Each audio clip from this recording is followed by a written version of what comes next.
La PNL n'est pas arrivée par génération spontanée. Elle découle de plusieurs démarches en psychologie qui l'ont précédée. Selon moi, il existe un événement mythique qui participe au fondement de la PNL. Ce sont les conférences Massey. La Fondation Massey a organisé aux États-Unis, de 1942 à 1953, des conférences pour réunir des spécialistes de différents domaines dans le but que le croisement des recherches et des conceptions favoriserait une émulation intellectuelle et scientifique.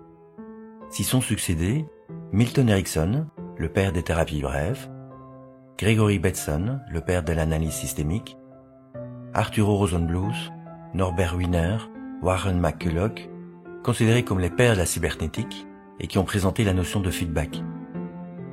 Dans le même esprit, le MIT organise en 1956 une conférence dans laquelle interviennent Noam Chomsky, linguiste qui a créé la grammaire générative, et George Miller, un pionnier de la psychologie cognitive. Tout était là pour que 20 à 30 ans plus tard émerge la PNL. En 1973, Richard Bandler est étudiant en 4e de psychologie. Il est passionné par la psychothérapie et visionne les vidéos de Fritz Perls, fondateur de la Gestalt-thérapie. Il cherche à reproduire par mimétisme ses expressions verbales et ses techniques jusqu'à son ton de voix. Comme la Gestalt-thérapie est impactée par les théories d'Alfred Korzybski, qui défendait que une carte n'est pas le territoire, c'est-à-dire qu'une personne peut changer si elle change les représentations mentales qu'elle a de la réalité. Ce présupposé deviendra le premier principe de la PNL. Bandler crée un groupe de thérapie avec des étudiants, dans lequel il pratique la Gestalt.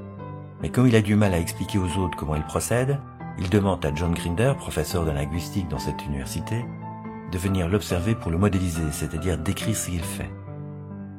John Grinder a travaillé pendant 1 an dans le laboratoire de George Miller et il a appris la modélisation.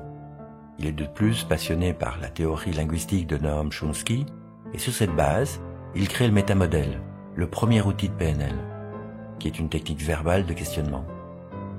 Bandler habite dans la même rue que Gregory Bateson, comme il avait fait auparavant avec Jay Haley et John Wickland, 2 pionniers de l'analyse systémique.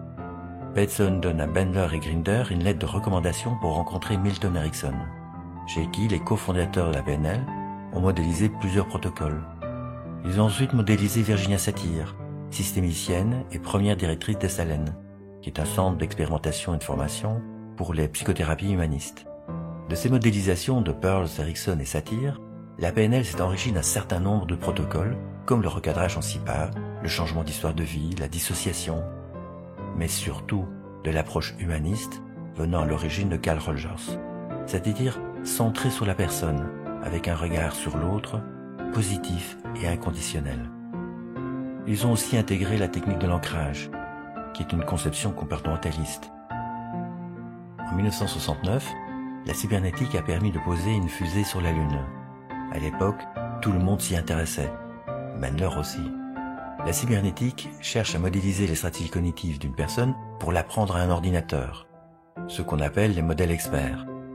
Bandler et Grinder vont chercher à modéliser ces stratégies mentales pour les apprendre non pas à un ordinateur, mais à d'autres personnes qui en auraient besoin. C'est de la métacognition dont la spécificité PNL est de demander à la personne observée de s'imaginer être dans un contexte qu'elle a vécu, comme s'il était nouveau, c'est-à-dire associé, et de décrire ce qui se passe pour elle en termes de représentation sensorielle. C'est le début de la modélisation de ce vécu personnel et subjectif qui va générer toutes les stratégies de motivation, de décision, de créativité, d'apprentissage. Robert Dills, pionnier de la PNL, a fait partie du second groupe d'expérimentation de Bandler et Grinder. Quand il était étudiant, il était impressionné par les cours de Gregory Bateson, et tout particulièrement de sa théorie des niveaux d'apprentissage. Sur cette base, il développera un autre modèle, les niveaux logiques, qui permettront de développer de nouveaux protocoles comme l'alignement ou le moi sécure, mais aussi une logique pour organiser les différentes techniques de PNL et distinguer toutes celles qui interviennent sur les compétences de celles qui interviennent sur les croyances ou sur l'identité. Nous voyons que les 4 types de techniques PNL, les techniques verbales, les protocoles observés chez les grands thérapeutes, la modélisation de stratégies et les protocoles issus des niveaux logiques, sont le résultat de croisements de fondements différents. le fait que les cofondateurs de la PNL aient commencé par la modélisation de Pearls, Erikson et Satir lui a donné avant tout une identité d'approche humaniste et plus particulièrement constructiviste. D'un autre côté, la modélisation des stratégies mentales lui donne une coloration cognitiviste, avec la spécificité novatrice d'une métacognition du sujet associé au sens PNL, c'est-à-dire revivant intérieurement.